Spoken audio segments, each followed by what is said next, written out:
Bismillahirrahmanirrahim. Asyhadu an la ilaha illallah wa asyhadu anna Muhammadar Rasulullah.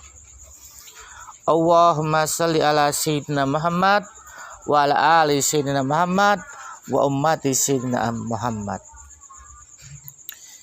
Wahai anak-anakku santri Ponpes Fakirullah, ini adalah warisan ketiga, warisan ilmu ketiga daripada muassis Ponpes Fakirullah untuk anak-anaknya, untuk santri-santrinya, agar video ini bisa mewakili atau menggantikan Abah muassis Fakirullah dan bisa menemani Anda, anak-anakku semuanya, di kala sendirian, di kala tafakur, di kala ingin mendekat kepada Allah dan Rasulullah. Amin.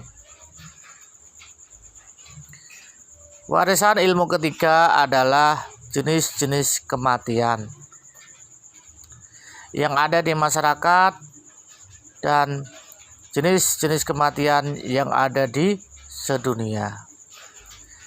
Jenis-jenis kematian yang ada di masyarakat dan sedunia itu terbagi menjadi beberapa bagian. Yang pertama adalah yang dialami oleh kebanyakan manusia, kebanyakan orang, yaitu begitu dimakamkan setelah 2 tahun 3 tahun tubuhnya hancur lebur, hanya tersisa tulang belulang. Umumnya siapakah yang matinya hancur jasadnya tinggal tulang belulang adalah orang-orang awam atau orang-orang yang belum mengenal dirinya, belum ma'rifatullah dan ma'rifatur Rasulullah. Amin. Orang-orang awam atau masyarakat umum yang belum makrifat pada Allah dan Rasulullah umumnya adalah meninggal jasadnya hancur kembali ke tanah. Itu adalah bagian yang pertama, jenis yang pertama orang meninggal. Jenis yang kedua orang meninggal adalah kainnya, kafannya utuh, jasadnya pun utuh. Tetapi jasadnya utuh itu mengalami keriput. Orang yang meninggal jasadnya utuh, kain kafan utuh tapi keriput, dialah orang-orang yang mengamalkan syariat dan tarekat tapi tidak pernah mengamalkan hakikat dan makrifat di dalam ibadahnya. Orang-orang yang masih atau baru mengamalkan syariat dan tarekat, belum mengamalkan hakikat dan makrifat, adalah utuh tapi keriput tubuhnya atau menyusut tubuh. Di atasnya orang yang meninggal keriput menyusut adalah meninggal jenis wafat atau jenis meninggal tingkatan ketiga, yaitu utuh kain kafannya dan jasadnya utuh seperti orang tidur, seperti diri kita saat tidur, di mana seakan-akan itu ada hembusan nafasnya yang sangat pelan. Kenapa dia seakan-akan tidur? Karena darahnya tidak membeku. Darahnya itu pun masih seperti orang tidur, tidak ada proses mengerut atau membeku. Betul-betul kalau darah itu tubuh itu kita senggol pakai paku atau pisau, darah itu masih keluar, masih menetes. Itu siapa yang ketiga ini tadi? Yang ketiga adalah golongan orang yang mengamalkan ilmu Allah, ibadah kepada Allah, syariat sampai hakikat. Orang yang mengamalkan syariat dan hakikat, maka tubuhnya, wafatnya utuh. Mengamalkan syariat dan hakikat di dalam sholat, puasa, di dalam ibadah sehari-hari, syariat dan hakikat menjadi pakaiannya sehari-hari, di dalam amal ya sehari-hari, wafatnya utuh, kain kafan jasadnya seperti orang tidur. Apa yang tingkatan keempat? Tingkatan keempat adalah orang yang moksa atau orang yang meninggal dikubur. Begitu sudah setengah jam atau 10 menit atau 5 menit, tanah ditutup ke kuburan, jasadnya hilang dan ikut menyaksikan dikubur, atau kemudian hilang pergi ke tempat lain. Kenapa bisa demikian? Karena aslinya orang yang meninggal tadi belum waktunya meninggal.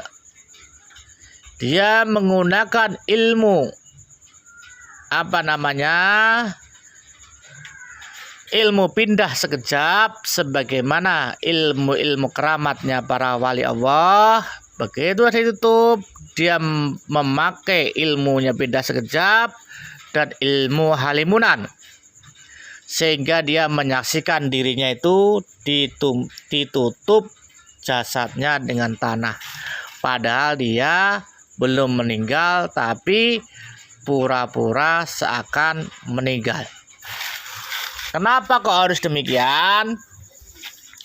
Karena dia harus tugas meninggalkan keluarganya ke provinsi lain, ke pulau lain atau negara lain, untuk syiar agama di tempat yang belum pernah diadakan dakwah di sana.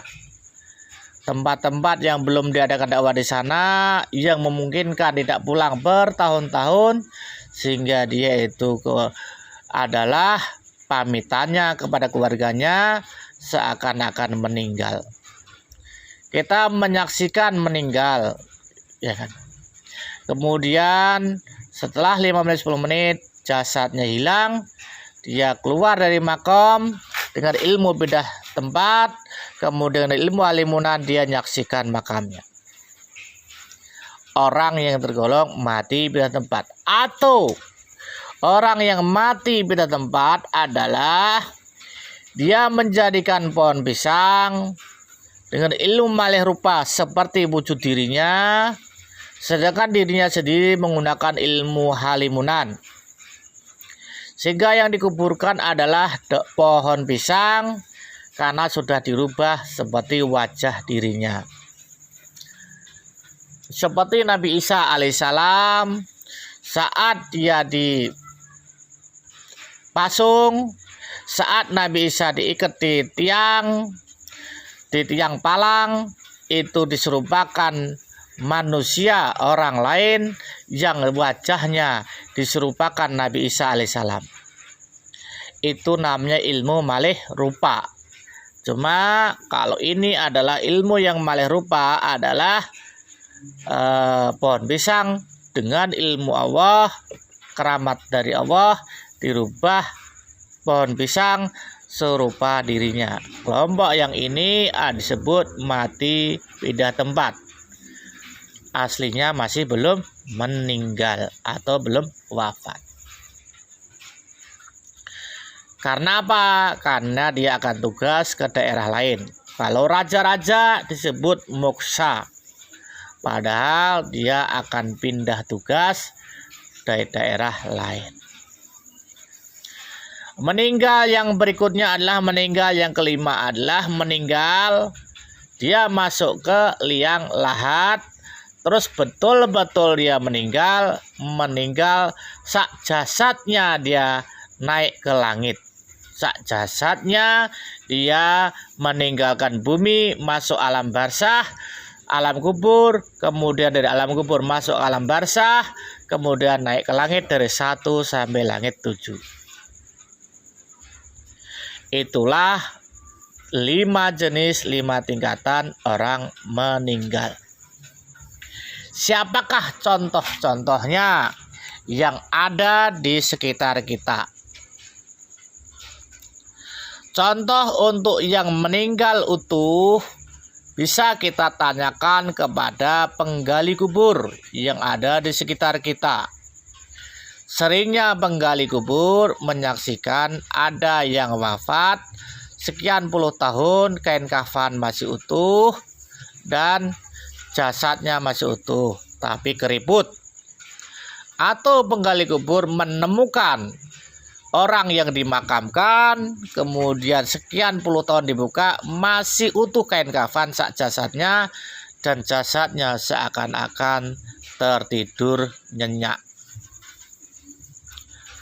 Ada kisah ini banyak diceritakan sama saya sendiri, muassis Pondok Fakirillah, muassis Fakirillah, dari saudara saya Hajah Nuri di Jakarta.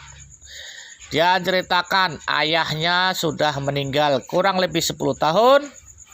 Kemudian adiknya pun meninggal 10 tahun kemudian. Karena di Jakarta makamnya itu sulit, maka di tempat ayahnya meninggal dia bongkar, dikira sudah jadi tanah. Begitu dibongkar, jasadnya ayahnya masih utuh, kain kafannya masih utuh, seperti orang tidur. Disampaikan ke muassis Fakirillah langsung, sehingga adiknya dimakamkan dengan makam susun. Di bawahnya ayahnya dan adiknya di atasnya. Itu contoh orang yang wafat dengan utuh. Atau yang di Mekah, di Ma'la adalah Imam Nawawi, saat dibongkar makamnya masih utuh, sehingga dimakamkan lagi di pekuburan Ma'la. Apalagi yang ada ikutnya contoh adalah yang meninggal pindah tempat. Contoh yang meninggal di tempat adalah Syekh Yusuf Holwatiyah.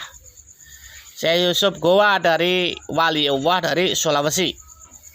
Makamnya, jasadnya dikuburkan di Goa. Bagi orang Goa menyaksikan jasadnya pernah dimakamkan di Goa. Bagi orang Afrika, dia menyaksikan makamnya, jasadnya dimakamkan di Afrika. Bagi orang Timur, Indonesia Timur, menyaksikan bahwa Syekh Yusuf pernah dimakamkan di Indonesia Timur. Itu adalah contoh yang mati pindah tempat. Di Goa sudah dikubur, tapi dia masih hidup di Afrika. Setelah tugas ngajar selesai, kemudian meninggal di sana, pindah lagi ke Indonesia Timur. Kemudian meninggal di Indonesia Timur, pindah lagi ke Amerika. Kemana tujuan-tujuan yang dakwah yang ingin dan yang dia terima untuk dijalankan. Semua menyaksikan dia telah dimakamkan dengan jasadnya. Adapun contoh yang meninggal diangkat ke langit sak jasadnya adalah orang tua Raja Selaparang. Orang tua Raja Selaparang adalah wali Allah yang namanya diabadikan menjadi Bandara Selaparang. Ayahnya Raja Selaparang yang namanya dirahasiakan karena saking tingginya namanya dan mulia namanya, itu sama juga nama aslinya Raja Selaparang yang disembunyikan namanya. Semua orang tidak tahu siapa nama asli Raja Selaparang. Orang nyebutnya hanya Raja Selaparang. Silahkan engkau panggil saya apa saja saya terima. Selaparang dari akar kata sila dan parang. Sila itu silahkan, parang engkau artinya kasih panggilan sebutan nama apa saja saya ridho dan saya terima. Ayahnya Raja Selaparang adalah contoh yang meninggal. Begitu masuk liang lahat, sak jasadnya, sak halusnya diangkat ke alam kubur, melakukan perjalanan ke alam barzah. Ke alam barzah kemudian menuju perjalanan ke langit 1 sampai kemudian ke langit 7. Kumpul bersama Nabi dan Rasul yang ada di langit ke-7. Kenapa kok di langit 1 dan 7 sampai 7? Karena saat Nabi Isra Mi'raj menemukan dan bertemu Nabi Adam alaihissalam di langit ke-1, bertemu dengan Nabi Musa alaihissalam di langit ke-5, dan bertemu dengan Nabi Ibrahim di langit ke-7. Artinya tempatnya orang yang meninggal yang ahli selamat adalah wajib ada di antara langit 1 sampai langit 7. Rasulullah menyaksikan Nabi Adam dan umatnya di langit 1. Nabi Musa dan umatnya di langit 5. Dan Nabi Ibrahim dan umatnya yang terpilih, baik dari Nabi Adam, Nabi Musa dan Ibrahim, yang terpilih kesuciannya dan derajatnya sampai diizinkan tinggal di langit 1, langit 5, dan langit 7. Kalau kurang bersih, kurang suci, dan kurang mulia, tidak boleh dan tidak bisa tinggal di langit 1, 2, 3, 4, 5, 6, 7. Hanya golongan yang selamat, golongan ahli surga, golongan orang-orang yang disucikan dan dimuliakan, golongan orang-orang yang dapat ampunan dan syafaat dari baginda Rasulullah, golongan orang-orang yang dapat ampunan dari Allah Subhanahu wa Ta'ala. Amin. Jadi 5 jenis kematian atau 5 jenis wafat. Saya ulangi lagi, meninggal jasadnya hancur lebur adalah orang umum, masyarakat awam, orang-orang syariat yang tidak mengamalkan hakikat makrifat. Kemudian orang-orang tarekat yang mengamalkan itu tidak mengamalkan hakikat makrifat, dan seperti syariat sampai tarekat tidak mengamalkan hakikat makrifat. Kemudian orang yang mengamalkan syariat dan hakikat utuh seperti tidur. Ketiga, keempatnya itu meninggal pindah tempat seperti Syekh Yusuf Goa yang makamnya ada di mana-mana.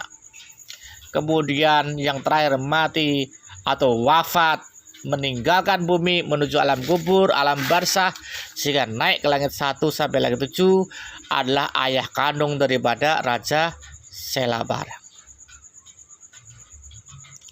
Termasuk Raja Selaparang adalah yang wafatnya setelah wafat sama jasadnya dia naik ke alam kubur, ke alam barzah, sampai naik ke langit 1, langit 7 bersama jasadnya. Raja Selaparang, walinya Lombok, rajanya wali di Lombok di Rinjani, mengamalkan ilmu wafat sama jasadnya terangkat ke langit. Bagaimana dengan diri kita semua? Wahai anak-anakku, santri Ponpes Fakih Allah, guru Anda, guru sampean semua, muassis Fakih Allah adalah keluarga besar pangeran, keluarga besar Raja Selaparang, keluarga besar Rinjani. Karena itu juga bercita-cita mengikuti jejak leluhur apabila wafat nanti adalah semoga Allah menerima jasad ini dan halus ini, dan Rasulullah pun menerima jasad ini dan halus semuanya untuk masuk ke alam kubur, kemudian ke alam barzah, kemudian naik ke langit 1 sampai langit 7 bersama orang-orang yang mulia dan selamat, yang terbaik dari yang terbaik, diangkat bersama jasadnya. Itulah cita-cita muassis Fakih Allah, keluarga besar Rinjani, keluarga besar Raja Selaparang, dengan ayahnya yang memegang rahasia ilmu khusus para wali Allah. Sekian anak-anakku untuk motivasi sampean semua. Mau meninggal atau wafat di tingkatan yang mana, di jenis yang mana, silahkan pilih, silahkan niatkan, silahkan menjadi cita-cita Anda dalam hidup ini. Tapi kalau abahnya Anda, orang tua atau guru bercita-cita, guru muassis fakir Allah bercita-cita meninggal bersama jasadnya seperti leluhurnya Raja Selabarang dan leluhurnya lagi ayahnya Raja Selabarang. Diterima langit, diterima Allah dan Rasulullah, dan naik sak jasadnya ke langit tertinggi. Sekian anak-anakku, belajarlah sungguh-sungguh, terimalah warisan ini, meskipun warisan ini sebatas ilmu pengetahuan untuk menambah iman bahwa ternyata meninggal itu banyak jenisnya. Silahkan tingkatkan ibadah pada Allah, amalkanlah ilmu syariat, ilmu hakikat, dan ilmu ma'rifat. Amalkanlah ilmu fakir Allah. Sebelum ditutup, saya mengasih oleh-oleh yang menjadi inti dari pengajian 5 jenis kematian tadi. Apa amalannya yang meninggal sama jasadnya diangkat ke langit? Yaitu amalannya adalah fakir ila Allah. Orang-orang yang ingin meninggal jasadnya sama halusnya diterima ke langit, tidak dimakan oleh tanah, adalah mengamalkan ilmu yang disebut fakir illa Allah. Fakir artinya tidak punya, illa kecuali Allah, hanya Allah yang punya. Jadi dohir dari kasar sampai kasar, halus sampai halus, diri dohir batin sempurna, mengamalkan fakir Allah dalam 24 jam sampai akhir hayatnya, di mana pengamalannya sampai sempurna. Itu bocorannya untuk anak-anakku, santri Ponpes Fakir Allah. Karena itu pula menjadi nama pondok Fakir illa Allah. Maka dengan nama pondok Fakir Allah, dengan ilmu Fakir Allah, tolong amalkan warisan ilmu ini sungguh-sungguh dalam ibadah 24 jam. Ibadahlah sebanyak-banyaknya, tapi tidak pernah merasa ibadah. Apa itu fakir ilallah? Yaitu jadilah sampean yang membangun pondok di mana-mana, membangun masjid di mana-mana, tapi jika ditanya sama siapapun, baik malaikat, Allah, ataupun makhluknya atau manusia, sampean katakan, bukan saya yang membangun ya Allah, tapi engkaulah yang membangunnya. Kenapa? Karena hidup mati hamba adalah tidak kuasa kecuali engkau gerakkan ya Allah untuk membangun. Adapun uangnya itu pun milikmu dan titipanmu ya Allahu Akbar. Silahkan sampean pelihara yatim piatu, fakir miskin sebanyak-banyaknya. Tapi saat dihisap malaikat, dihisap Allah, katakan, ya Allah, uang untuk melihara yatim piatu, fakir miskin dan masjid, uang itu milikmu ya Allah, ya Rasulullah, bukan milik saya sebagai hamba. Karena itulah fakir ilallah, segala sesuatu miliknya Allah, sesuai dengan dalil inna lillahi wa inna ilaihi rajiun, bahwa seluruhnya adalah miliknya Allah dan harus dikembalikan kepada Allah di dalam 24 jam, di dalam ibadah apapun sampai wafat kita. Semua miliknya Allah, titipan Allah, kita kembalikan. Itulah bocoran amalan yang ingin jasadnya sama halusnya diangkat sampai ke langit. Tapi syaratnya mengamalkannya adalah 24 jam istiqomah sampai akhir hayatnya, dan mengamalkannya sampai level sempurna. Sempurna menurut Allah dan sempurna menurut Rasulullah. Karena itu anakku, tingkatkanlah pemahaman fakir Allah, tingkatkanlah pengamalan ilmu fakir Allah sehari-hari sampai wafat sampai. Beribadahlah sebanyak-banyaknya, bersedekahlah sebanyak-banyaknya, berbuat baiklah sebanyak-banyaknya. Tapi saat dihisap Allah nanti di akhirat, Hisab malaikat di akhirat katakan semuanya adalah milikmu ya Allah.